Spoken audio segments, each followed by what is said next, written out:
কথায় আছে না, যদি কোনো ভালো জিনিস তুমি কখনো মন থেকে চাও, তাহলে সেটা সঙ্গে সঙ্গে না হোক, আজ নয় কাল ঠিকই হবে, অ্যান্ড সেটা ভালো হবে।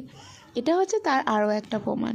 আমার না এই ড্রেসটা অনেক পছন্দ হয়েছিল, কিন্তু যখনই আমি নিতে যাই তখনই most of the time out of stock থাকে, মানে এটার ডিমান্ড ছিল। তো একদিন হঠাৎ করে আমি খেয়ে দিয়ে উঠে এই অনলাইনে অ্যাপসগুলো স্ক্রল করি, প্রায় সময়ই করি। তো এটা বলতে পারো আমার একটা স্বভাব, মানে দিনের মধ্যে 4-5 বার আমি খুলি, এদিক ওদিক দেখি, অর্ডার করি।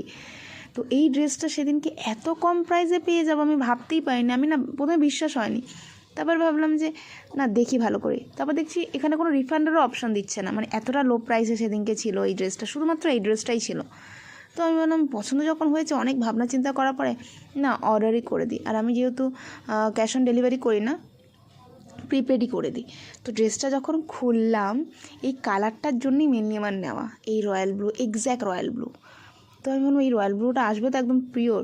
তো অর্ডার করে দিয়েছি অনেক, কিন্তু রেখে আমি বললাম টাকাটা হয়তো আমার জলেই যাবে, কারণ এত কম প্রাইসে যেহেতু রিফান্ডের অপশান নেই, মিনস জলে যাওয়ার কথা যদি ডিসপুট হয় কিছু। তো খোলার পরে তো কালারটা দেখে আমি ফুলি স্যাটিসফাই কি 10/10 চলো, একদম এক্স্যাক্ট রয়্যাল ব্লুটাই এসছে। এবারে রইল গিয়ে কোনো ডিফেক্ট আছে কি না। তো আমি মাকে বললাম তুমি ক্যামেরাটা ধরে আমি ভালো করে দেখে নিই। তো দেখার পরে ও মাই গড, একদম পুরো মানে জাস্ট ফুললি ফিদা, মানে এটাকে বলে না সেই আলাদিনের চিরাগের মতো। দেখো এই হচ্ছে ড্রেসের ফুল লুক, টাটা।